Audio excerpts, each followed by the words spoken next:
ওলামা তৈরি এবং আল্লাহর কালাম কোরআনে কারীম সংরক্ষণ এবং তার শিক্ষা এবং চর্চা দুনিয়াতে অব্যাহত রাখার কেন্দ্র হিসাবে আল্লাহ রাব্বুল আলামিন আমাদেরকে কওমি মাদ্রাসা দান করেছেন। এটা হলো কওমি মাদ্রাসা। আমরা যদি নিকট অতীতে যাই, এই কওমি মাদ্রাসার প্রথম কেন্দ্র হলো নিকট অতীতে দারুল উলুম দেওবন্দ। দারুল উলুম দেওবন্দ এটা হলো প্রথম কওমি মাদ্রাসা এই নিকটবর্তী সময়। হ্যাঁ, আর একেবারে পিছনে চলে গেলে কওমি মাদ্রাসার প্রথম সূচনা হলো দারে আরকাম থেকে, আর মদিনার সুফা থেকে কওমি মাদ্রাসার প্রথম সূচনা। আর আমাদের এই ভারত উপমহাদেশ, ভারত, পাকিস্তান, বাংলাদেশে নিকট অতীতে এই কওমি মাদ্রাসার প্রথম কেন্দ্র হলো দারুল উলুম দেওবন্দ। দেওবন্দ প্রতিষ্ঠিত হয়েছে আজ থেকে 158 বছর আগে, 1866 সনের 30 মে। আজকে তো 31 মে, গতকালকে 30 মে গেছে। দারুল উলুম দেওবন্দের প্রতিষ্ঠার সেই দিন গতকালকে আমরা অতিক্রম করে আজকে 31 মে উপনীত হয়েছি। 158 বছর উপনীত হয়েছে। আলহামদুলিল্লাহ। দারুল উলুম দেওবন্দ যখন প্রতিষ্ঠিত হয় তখন আমাদের এই ভারতবর্ষের যে সকল চিন্তাশীল আকাবের বুজুর্গারে দ্বীন উলামায়ে কেরাম বেঁচে ছিলেন, তারা শঙ্কার মধ্যে ছিলেন যে এই গোটা ভারতবর্ষকে ইংরেজ দখল করে ভারতবর্ষ থেকে কোরআন এবং সুন্নাহর শিক্ষাকে এমন ভাবে তারা ধ্বংস করেছিল যে আমাদের মুরব্বিগণ তখন শঙ্কিত ছিলেন যে ভারতবর্ষের মুসলমানদের ঈমান ইসলাম রক্ষার হয়তো আর কোনো ব্যবস্থা হবে না।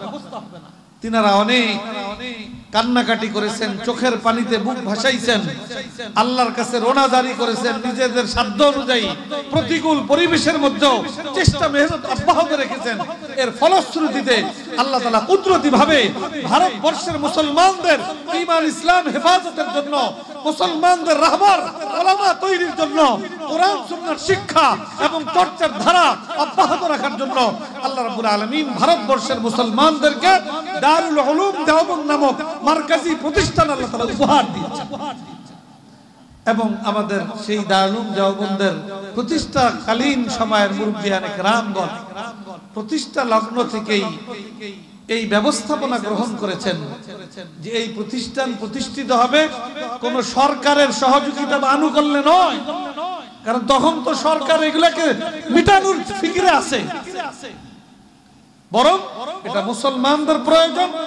মুসলমান জনসাধারণকে বুঝাইতে হবে যে নিজেদের ঈমান ইসলাম রক্ষা এবং নিজেদের মধ্যে ঈমান ইসলামের চর্চা, ঈমান ইসলামের মূল ভিত্তি কোরআন সুন্নাহর শিক্ষা এবং কোরআন সুন্নাহর চর্চা যদি সমাজে এবং দেশে টিকিয়ে রাখতে হয়, তাহলে মুসলমানদেরকেই এই ধরনের কোরআন সুন্নাহর শিক্ষা প্রতিষ্ঠান গড়ে তোলা এবং এটাকে পরিচালিত রাখার দায়িত্ব নিজেদের কাঁধে তুলে নিতে হবে। আমাদের মুরব্বিগণ এটা বুঝাইছেন, মুসলমান জাতি এটা বুঝছে।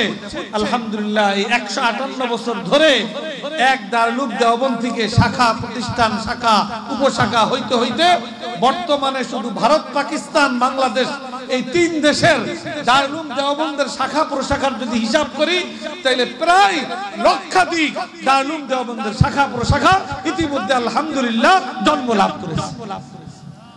আমাদের বাংলাদেশে বর্তমানে কওমি মাদ্রাসার সংখ্যা 35,000-এর চাইতে অধিক আলহামদুলিল্লাহ।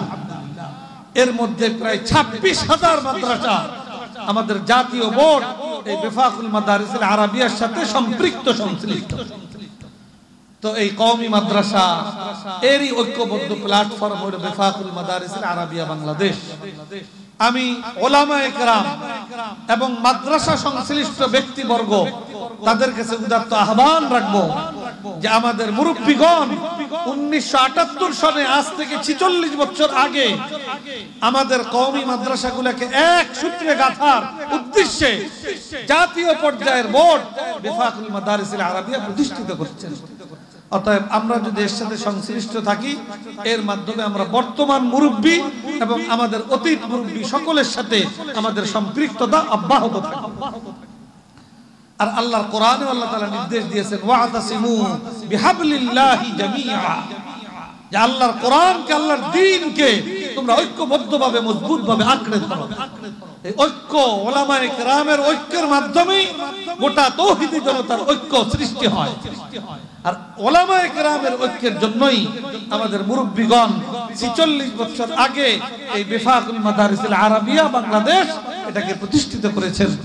আলহামদুলিল্লাহ, প্রতিষ্ঠা লগ্ন থেকে আজ পর্যন্ত এটা দিনে দিনে উন্নতি এবং তারাক্কি লাভ করছে। কোন এক বছর আমরা দেখি নাই যে আগের বছরের থেকে পরের বছর তার কিছু অবনতি হয়েছে।